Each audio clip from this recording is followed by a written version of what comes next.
Thank you, Mr. Chair. Appreciate the kind words about the press. Often doesn't come from the podium in different places, but appreciate that. Can you talk about what is gone into your decision to remain on the board? What kind of criteria are you weighing, and how long might you stay? Thank you.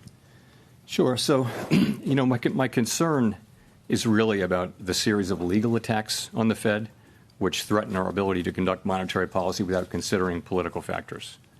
And I want to note here, this has nothing whatever to do with verbal criticism by elected officials.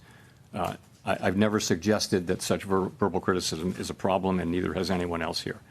But these legal actions by the administration are unprecedented in our 113-year history, and there are ongoing threats of additional such actions. I worry that these attacks are battering the institution and putting at risk the thing that really matters to the public, which is the ability to conduct monetary policy without taking into consideration political factors. It is so important for our economy, for the people that we serve, that they can depend over time on a central bank that operates that way, free of political influence. It's part of the absolute foundation of this amazing economy that we have. It's just one of the many reasons why the U.S. economy is the envy of the world. That piece of an institutional architecture separates successful countries from unsuccessful countries.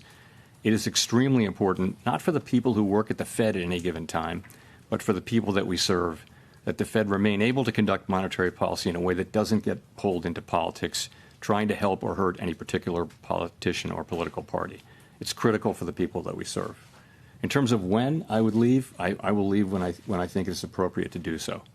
Was that all your questions, or was that? Well, I just have a follow-up, which is, what would you say to the criticism that by remaining on the board, you're actually taking a political act and denying President Trump the majority of the board, which as president he would have if you left?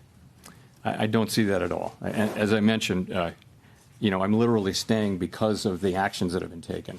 I had long planned to be retiring, and the things that have happened in the last 3 months have I think left me no choice but to stay until I see them through at least that long.